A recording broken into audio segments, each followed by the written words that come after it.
विवेक अग्निहोत्री जैसे लोग बड़ी मुश्किल में तो हैं, लेकिन हम उनको इनडायरेक्ट भी ताकत नहीं दे सकते। वो किन किन से लड़ रहा है, किन हालात में बना रहा है, और उसके बावजूद डिस्क्रिमिनेट करने वाली ताकतें उसका डिस्क्रिमिनेशन कर रही हैं। लेकिन 90 करोड़ में से 10 करोड़ लोग तय कर लेते कि इसकी फिल्म देखने जाएंगे, क्या फर्क पड़ता है यार, हमारा नॉलेज ही बढ़ जाएगा, वो ओरिजिनल डॉक्यूमेंट ही देखने को मिल जाएंगे, क्या फर्क पड़ रहा है। एक बार तय कर लेते। वो अब कश्मीर फाइल बना रहे हैं। कैसे बना रहे हैं मैं जानता हूं। जरूरी नहीं है कि हर चीज का ढंडोरा पीटा जाए ढम ढम करके तभी होगा। दूसरी ताकतें इतना मजबूत करती हैं उनको कि पैसा वही बट रहा है पूरे उसमें। पूरी फिल्म इंडस्ट्री 2 हिस्सों में खड़ी हुई है, लेकिन जो आपके साथ है वो ताकत में नहीं है। वहां काम उसी को मिलेगा जब उस एजेंडे वाले के पास जाएंगे। 272 स्क्रिप्ट राइटर हैं, उन्हीं से लिखवानी है आपको फिल्म, पैसा घुमा के वहीं जाना है, क्योंकि वो एक मिशन मोड में है, आप फैशन के मोड में हैं। हम अपनी कमियों को समझें।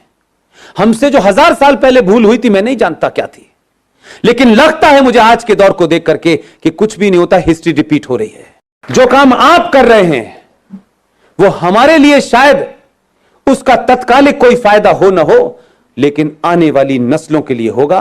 यह तय होगा कि 20 साल के बाद मेरे बच्चे टोपी लगाएंगे, मेरी बेटियां बुर्का पहनेंगी या नहीं पहनेंगी। अगर नहीं चाहते हैं तो ताकत से खड़े होइए। वो कौन है, कौन नहीं है, कैसा है, बुरा है, अच्छा है, यह महत्व नहीं है। इस समय कई सवाल पूछने का समय नहीं है। दूसरे सवाल नहीं पूछ रहे हैं, पूरी दुनिया में है। पाकिस्तान नेशनल असेंबली का चेयरमैन चिट्ठियां लिख रहा है सऊदी अरब को। 2.5 लाख की रैली निकल रही है उस बांग्लादेश को जिसे आपने चड्डी बनियान पहनना सिखाया है। नंगे घूम रहे थे वो, जिनकी आधी आबादी आपके मुल्क में है, और आपके मुल्क में सत्ता लोभी लोग उनको कह रहे हैं इनको रखो, ये हमारे दबाव हैं, क्योंकि इन्हीं से हमें वोट मिलेगा और इसी हम सत्ता में रहेंगे। यही कारण रहा होगा 1000 साल पहले भारत के गुलाम होने का, जो आज दिखाई देता है मुझे।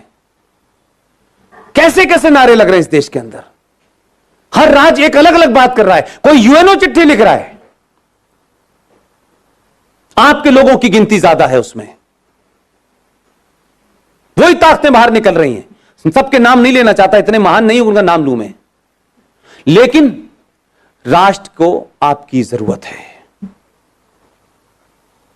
और आप समझ लीजिए, हम सब लोग इतने बेहया हो चुके हैं, इतने बेगैरत हो चुके हैं कि हम जरा सा अगर हमारे आदमी में कहीं कमजोरी हो गई, जरा सी कहीं हल्का सा भी वो कमजोर पड़ा, हम पहले लोग हैं जो ये कहेंगे। हम बहुत कह रहे थे यार इतना नहीं करना चाहिए था, देखो देखो इसने इतना ज्यादा कर दिया था, हम इतने मक्कार लोग हैं।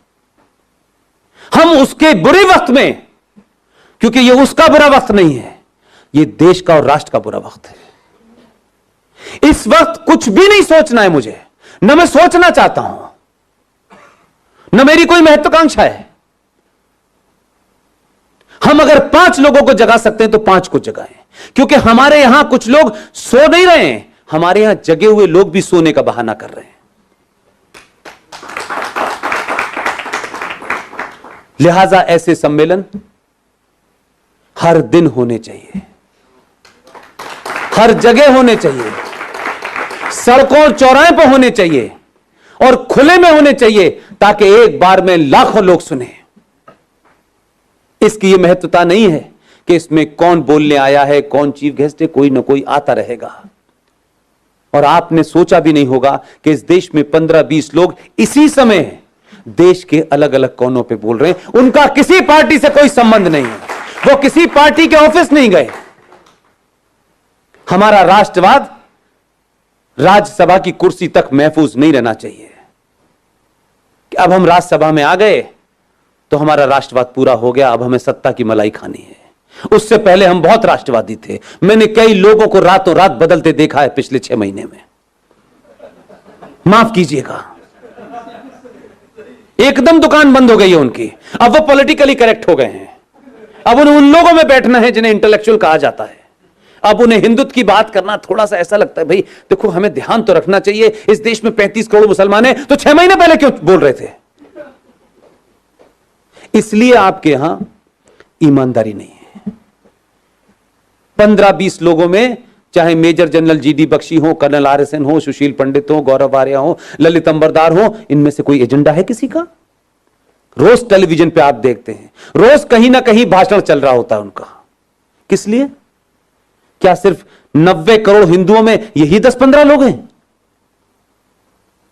क्यों नहीं हर घर के अंदर 2-2 लोग पैदा हो रहे हैं? क्यों हम ये मानते हैं कि राष्ट्रवाद एक शाम में चाय पीने जैसा है कि थोड़ी देर के लिए राष्ट्रवाद भी बात कर लें? कुछ लोगों का राष्ट्रवाद 9 बजे रिपब्लिक टीवी देख के शुरू होता है और 11 बजे कहते हैं बस भारत माता की जय, सो जाओ। राष्ट्रवाद जीना होता है। अगर आपको अपने पे गर्व नहीं है, अपने इतिहास पे गर्व नहीं है, आपको बौनों जिन्होंने गुलाम बनाया है, अगर आप उनको महसूस कर रहे हैं, आप उनको मजबूरी में आपको झेलना पड़ रहा है, तो इसका मतलब यह है कि आपके अंदर कोई अपना स्वाभिमान नहीं है। जिसमें स्वाभिमान नहीं होता उसे राष्ट्र की कोई चिंता नहीं होती। उसको किसी भी हालत में रख दो, वो एडजस्ट कर लेगा, वो नाम बदल लेगा, वो धर्म बदल लेगा, वो लड़की की शादी करके एक नया रिश्ता बना देगा और नाम लगेगा, रख लेगा अपना शब्बीर कुमार। वो कुछ भी कर लेगा। अगर जागृत समाज होता तो उस दिन बोलना चाहिए था जिस दिन गुलशन कुमार की हत्या हुई थी। आप 3 चीजें रख रहा हूं रवि भाई, ध्यान दीजिएगा। इस देश की प्राइमरी एजुकेशन को हमने क्रिश्चियंस के हाथों सौंप दिया है, राइट? इस देश के इतिहास को हमने 70 सालों में कम्युनिस्टों के हाथों में सौंप दिया था। और तीसरी चीज बताऊं, इस देश का एंटरटेनमेंट आपने जिहादी मुसलमानों के हाथों छोड़ दिया है।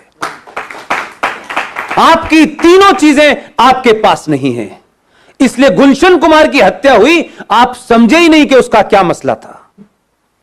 गुलशन कुमार की हत्या भारत की एंटरटेनमेंट इंडस्ट्री के अंदर भजन, कीर्तन और मंदिर को बाहर कर दिया उसने। और अब मौला रे मौला होता है, लड़की हिंदू घर की होती है, लड़का मुसलमान घर का होता है। हर फिल्म में बताया जाता है इस्लाम कितना अच्छा है, हर फिल्म में बताया जाता है कि मुसलमान कितना अच्छा होता है। आपकी नई जनरेशन इसी चक्कर में गफलत पे है। ना आपने खुद इतिहास लिखा है, ना प्राइमरी एजुकेशन आपके पास है, ना ही इंटरटेनमेंट का कोई नैरेटिव आपके पास है।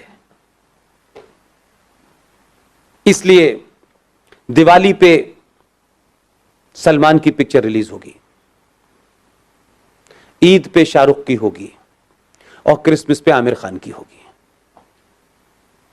आपकी फिल्म कहां बन रही है, कैसे बन रही है, पता नहीं।